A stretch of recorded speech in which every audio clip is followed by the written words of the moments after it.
welcome to This Day. It is Friday and it is November 4th. We have just a couple meetings to tell you about today, and they are both third, and they pretty much will run into each other.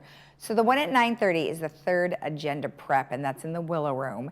And then the next one will begin around 10:15, and they'll switch over to the third board special meeting, which is also in the Willow Room. All right, on our show today, we have Dr. Hovnessian, who is here on behalf of Harvard Eye Associates. And he has some really great information for you about something that might give you the heebie-jeebies, but it is really good information. So try to bear with us as we talk about something that is very important. And then we have the Foundation of Laguna Woods with Marcy Scheinwald and Rebecca Gilad. And Rebecca is forming a organization, and the foundation is working with them to help spread the word. So you'll hear all about that in just a minute. All right, let's go ahead and take a look at our weather. Well, we are looking at clear skies throughout the weekend with cooler temperatures. We are looking at partly cloudy today, 71-52. Tomorrow, 70-53. Sunday, 71-57. Monday, 65-54. And Tuesday, 70-61. And if you are traveling, take a look at these numbers. We are looking at great skies here locally at our beaches, 68-53, 68-54, 67-48. Tahoe, Big Bear, and Mammoth all received snow in the last couple of days. Well, Mammoth certainly did, and not enough to stick to the ground in Tahoe, but 42-22, 57-28, 48-22, and Palm Springs, 79-55, and Las Vegas, 70-48. Our sunrise this morning was at 7:13, and our sunset will be at 5:56. And don't forget, we're going to turn our clocks back tomorrow evening before we go to bed. And also wanted to let you know that, of course, Veterans Day is right around the corner on November 11th. That is next Friday. There will be a Legion Post 257 will present the colors and serve light refreshments. That'll be in Clubhouse 2 on the front patio. All right, when we come back, we'll have Dr. H with Harvard Eye Associates, so stay tuned.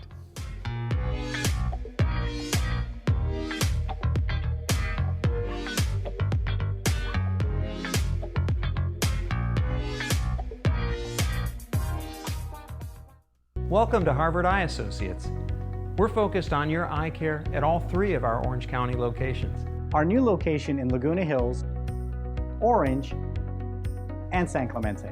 Each facility features the latest in advanced technology and diagnostic equipment. And a trusted collection of doctors that care about your vision and your quality of life. We deliver what matters to you and your family.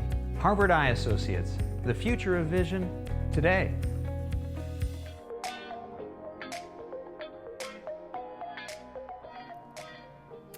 Welcome back. Well, we have Dr. Hovnessian here on behalf of Harvard Eye Associates. Well, welcome. Nice to see you. Great to see you as always, Lisa. And, you know, there's so many different things that go on with our bodies and our eyes. And, you know, it's interesting. We've talked about dry eyes many times before. I don't think we've talked about this particular subject matter.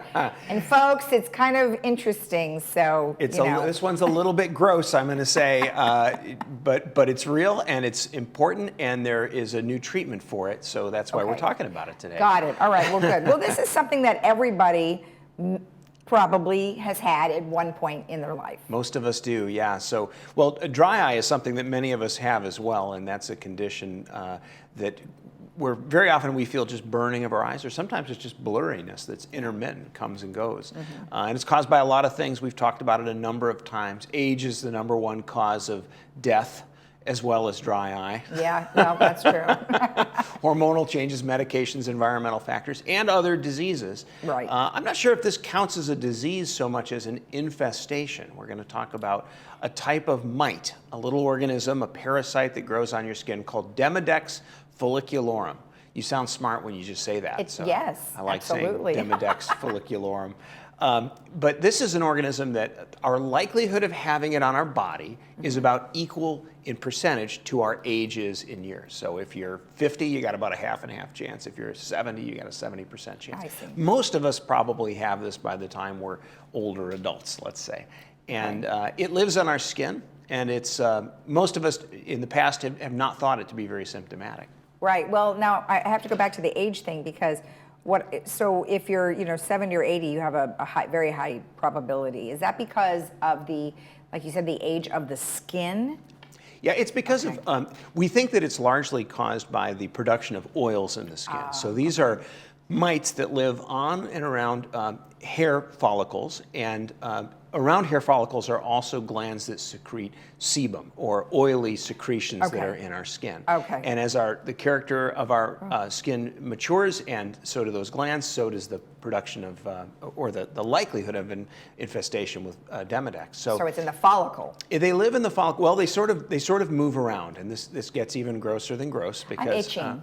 You're itching as we speak. I'm yeah, itching. It's normal. It's a really normal reaction. So these mites, just to put it in perspective, the size in perspective, that you will almost never see them unless you're really looking with magnification. Yeah. Their average width is about 1/10 of a millimeter, about the same width as an eyelash, and we see them in the eye where they commonly reside, in the upper eyelashes. And the evidence of them is not necessarily the mite itself, but the evidence that it was there is in these little crusty stuff on the lids, and I think we've got other pictures that we call collarettes. And so this is a microscopic rendering of what the lash base would look like. Instead of just the sort of tree trunk that you see toward the top, there's this collar of debris that is produced by these mites that infest the hair follicle underneath. Is that from the oils?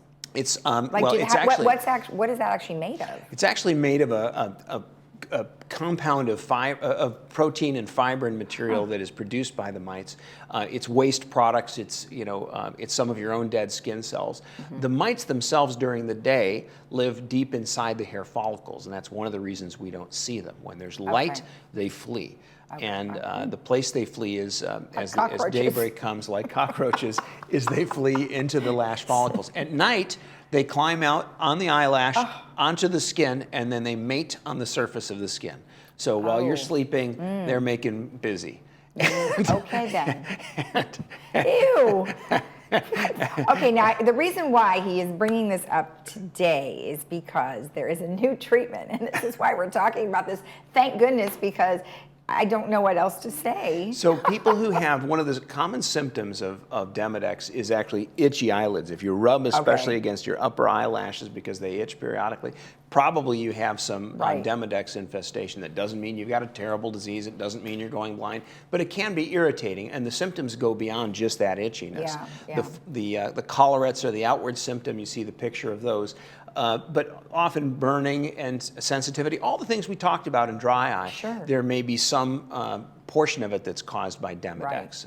And there again, a picture of the collarettes. So there are times when maybe you sleep and then you wake up in the morning and there are some kind of this crusty around the stuff edge on of your your lashes. eyes. Yeah, so would that be the same thing, or is that totally different? That's a little different. So the kind of crust that we showed the picture of there, the collarettes, are present really all the time. If you look at someone who has infestation, we're going to usually see some of that any time of day or night, however they think they've cleaned their eyelids. But because it's really stuck onto the lashes. The crusty stuff that happens at night can be caused by allergy or infection or a variety of things that irritate your eyes, causing that crustiness. So you don't have to wake up with crusty feeling eyes to have this condition. So that's a great question that you asked. Okay. Now, as far as treatment, we've not really had a great treatment in the past. We haven't really considered this to be a big cause of symptoms until recently, when better treatments have come along that have shown us what normal feels like for people who had a baseline of feeling not so great when they were infested. So we've really learned through the availability of treatment that this actually is a problem for people. So the old treatment is really, and all treatments are aimed at control. It's like ants at your house. You're never going to eliminate them. You're going to just reduce them because they're coming back, in the dry season, right? So in the eyelids, we aim to control it. And the old method was with tea tree oil. Tea tree oil is widely available and is a terrific anti-parasitic agent. It does a lot of wonderful things, but it's very irritating to the eyes. And there are a few formulations like Clearadex that's available on the web that you can use, that comes in the form of wipes that you can use on the eyelashes. a newer treatment that is not yet, but soon will be FDA approved from a local company. Tarsus doesn't have a trade name yet. It's got a code name, TP03. Okay. And TP03 is currently finished with its FDA studies, proved to be very effective, proved to provide symptom relief, even in those who didn't have a lot of symptoms at baseline. Okay. And proved to eradicate mites when used twice a day for a number of weeks. Eradicate. That's pretty but good. of course they'll come back. Does like that mean the they're just dormant? No, it means they're dead and gone as far as we can tell. Wow, that's Right? wonderful. And so they may reside somewhat dormant, or they may come back from other parts of your skin, because these mites can live on other parts of our skin as well. I see. So, but it's a treatment that we'd like our patients and the community to be aware of if they have course, chronically irritated yeah. eyes, particularly if they've had dry eye that hasn't responded well to treatment. There's a new treatment that may be beneficial. It's not yet FDA approved. We expect that perhaps in early 2023. Oh, okay, great. Now, so the clinical trials and all that's over, right? Because Done. it's already gone to the FDA for approval. That's right. Okay, and where was it tested? Was it tested in Europe? A number of sites, around the U.S. And it's been used in other countries as well. Some study has been done on it, but this was primarily developed and tested here in the U.S. That's wonderful news. Yeah. Good, great for an American company. That's Yeah. nice to hear. And thank goodness, because I would hate to have those constant. For all of you out there suffering, I'm sorry, but hopefully you'll find treatment. Like hopefully after maybe March or April. You don't really know. We don't know for sure. Okay. The FDA gives and the FDA taketh away. So Well, we hope it'll happen soon. I'm with Thank you. you so much for the information. it's great to see you, Lisa. You too. And if you want more information about this particular treatment or anything to do with your eyes, you can always get in touch with Harvard Eye at harvardeye.com or call them at 949-951-2020. We'll be right back.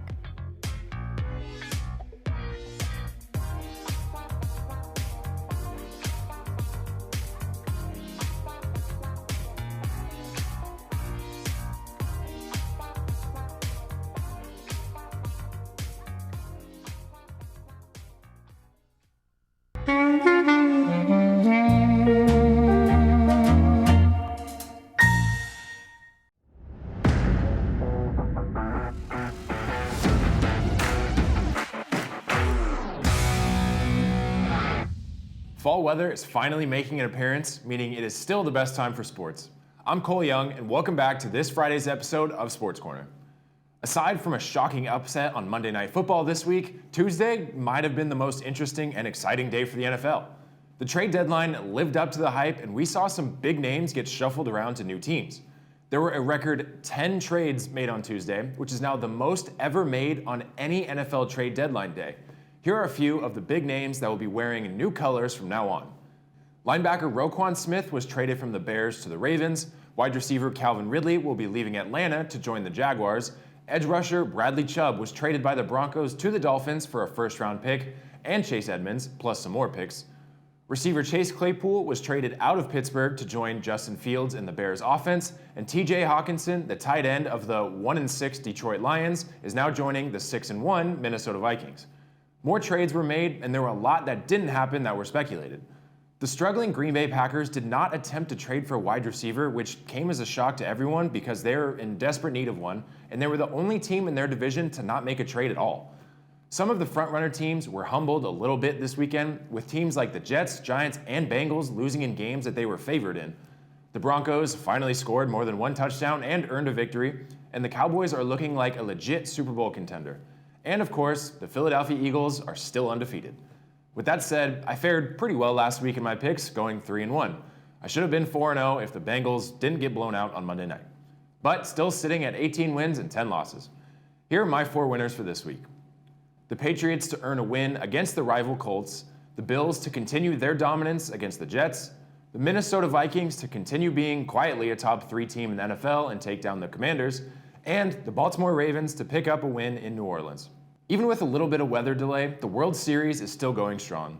The Philadelphia Phillies took Game 1 after mounting a comeback from being down 5-0 to the Astros. The Astros then jumped out to another 5-0 lead in Game 2, and they were able to hold on and secure a much-needed victory. The series headed to Philadelphia for Game 3, but was postponed Monday night due to rain. It would be rescheduled for Tuesday night, and the Phillies put on a clinic at home. After hitting 5 home runs, Philadelphia would go on to win 7-0. Games 4 and 5 then followed on Wednesday and Thursday, and Game 4 saw the Astros pitch the first combined no-hitter in World Series history, leading them to a 5-0 victory. This is just the second no-hitter ever in World Series history, and the first one since 1956. This series will end over the weekend, so don't miss the chaotic conclusion to this championship series. The NBA regular season is off and running, and some teams look dominant while some, well, don't. The Milwaukee Bucks started the year 7-0 and again look like a championship caliber team. The Phoenix Suns are also off to a hot start to the season, as well as the Trailblazers, Cavaliers, and the Jazz. Then, down at the bottom of the standings are teams like the Nets and the Lakers. The Lakers took their sweet time to earn their first win and had the worst shooting percentage in the league by far. Just like baseball, basketball is a long season, so these teams have time to turn it around and make a playoff push. I want to thank you again for tuning into Sports Corner this week, and I hope you enjoy any of the several games and matches and events we have going on this weekend. I'm Cole Young, and I'll see you right back here next Friday. Enjoy your nice fall weather weekend.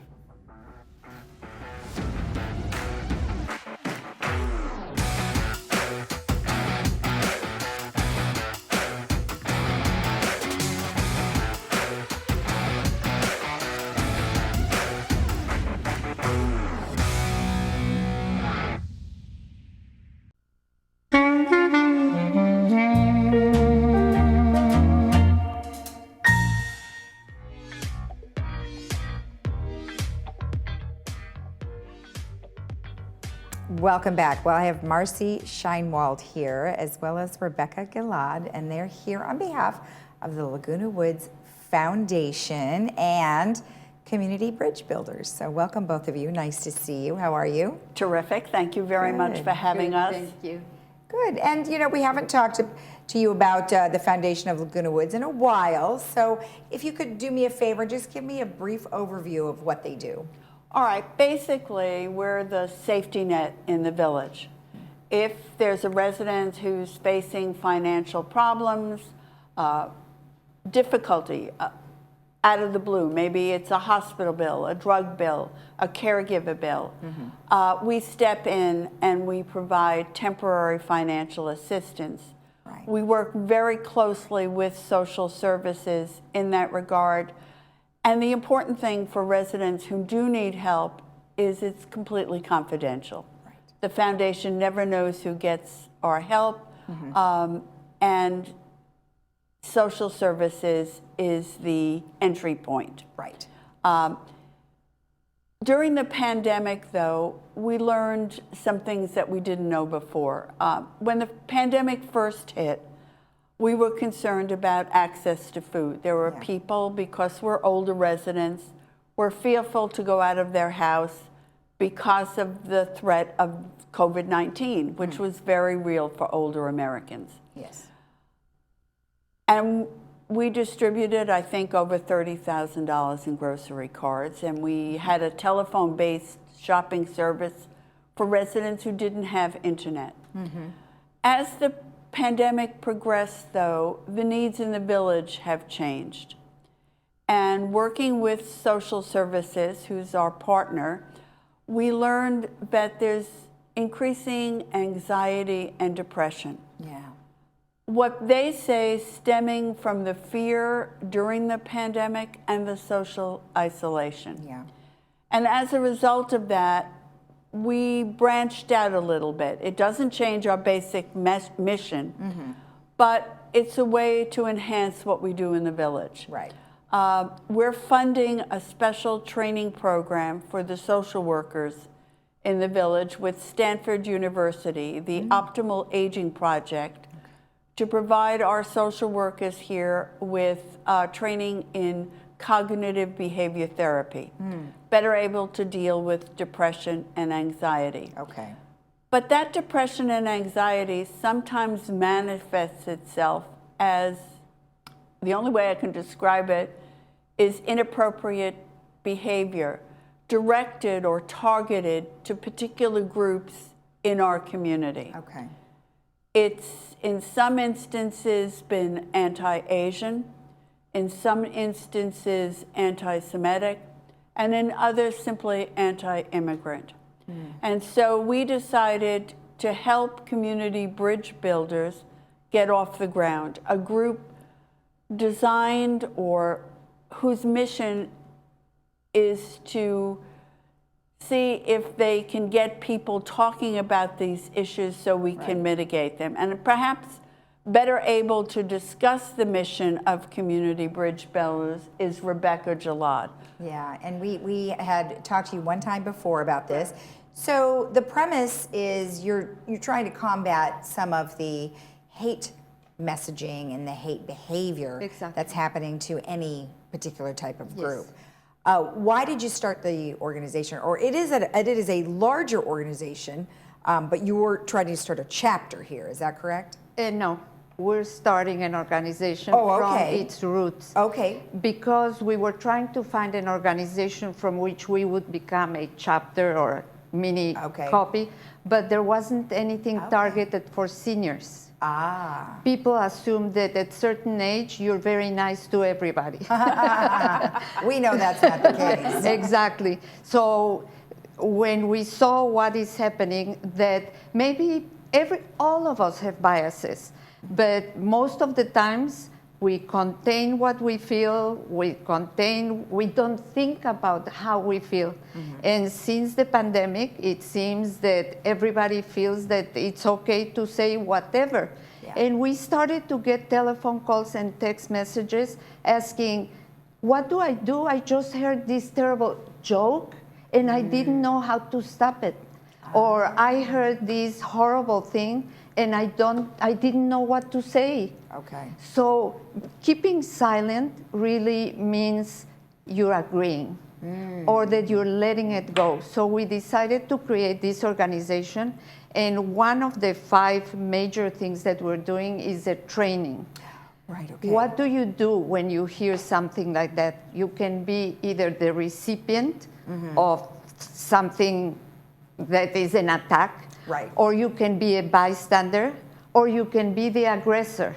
So there are things that you can do to educate the other person. We don't want to create a fight, because with a fight you don't get anything back.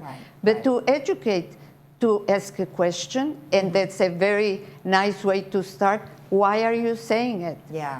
Why do you feel like that? And start a dialogue so that people can understand that you can have good intentions, and you should always assume that the person has good intentions, but that they don't understand the impact. So that's what we're starting to train the people. It's a free training. Yeah, let's take a look at that information. So you do have a free training that's coming up, and it's being put on primarily, both of you, or actually it's an organization. It's the Jewish, tell me what it's about now, the Foundation Council? It's the National Council of Jewish Women is the official sponsor, but there is a Jewish President's Council of the different Jewish organizations in the village. And they're having this meeting next Friday on November 11th in Clubhouse 5 at 10 o'clock. And it's to introduce the concept of community bridge builders. Why do we need an organization like that? And how can people participate? One of the things that I personally have heard, witnessed, is some people don't want to confront prejudice and discrimination. They're afraid that if they call attention to it, it will only make it worse. But I think one of the things we're learning, certainly in the media lately, is you can't ignore it. And you have to confront it. And Rebecca is going to be talking about the training program itself, and we're going to actually show one of the videos from the training program. And we even have somebody who will be talking about evaluation. And because I don't think anybody should sit back and just listen, is what each organization can do, both individually and together. And Rebecca, one thing I wanted to talk about is you're trying to make this a club. So there is a need for you to have a particular amount of members. Yeah. So are you approaching that point Yes. at this time? That's very important. We are already a group of 23 people All right. that represent many different clubs. Okay. And what we're doing is going to each other's meetings, festivities, festivals, both inside Laguna Woods and outside. Like last week, we were invited to visit a mosque. Oh, okay.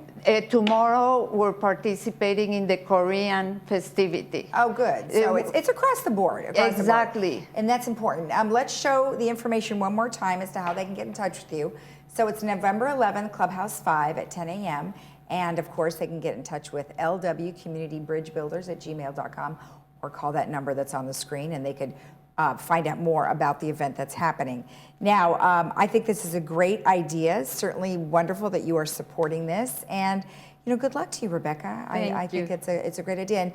And one important thing you said is that you need to have a dialogue about it, and you need to say, hey, I don't like it, but if somebody else says, well, I do like it, you need to have that conversation. Exactly. Absolutely. I think that's very important. Yes. Thank you both so much. I appreciate it. Thank you very much for having us. All right. As always. Yes. And if you need more information regarding the event on the 11th, you can always get in touch with by the information that's on the screen, the email, as well as the phone number.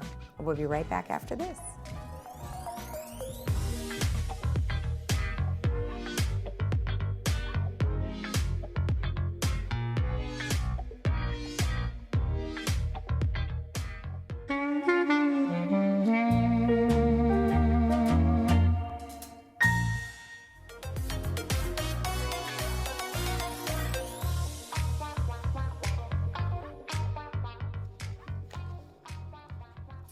Welcome back. Our movie for today is called The Prestige, and that does star Christian Bale, and it is set in Edwardian London, where two rival magicians partners until the tragic death of an assistant during a show. Brought to you by Providence Mission Hospital. And then, of course, just a couple of things. This weekend is the Arts and Crafts Bonanza, Saturday, November 5th and Sunday, November 6th at Clubhouse 4. And then just to let you know that our buffet for Thanksgiving is sold out. However, you can participate at the 19th restaurant, and they will have a special Thanksgiving menu that you will be able to participate in. So you're going to want to give them a call at 949-206-1525. All right, let's take a look at our weather one last time before we head out to enjoy our weekend. We've got 71-52, 70-53, 71-57, 65-54, and then 70-61. And then if you are traveling, take a look at these numbers. We are looking at a little chilly at the beaches, 68-53, 68-54, 67-48, Palm Springs 79-55, Tahoe 42-22, Big Bear 57-28, Mammoth recently got snow after the storm 48-22, and Las Vegas 70-48. Have a great day in the Village. We will see you again tomorrow right here on Village Television at 9 a.m. Bye-bye.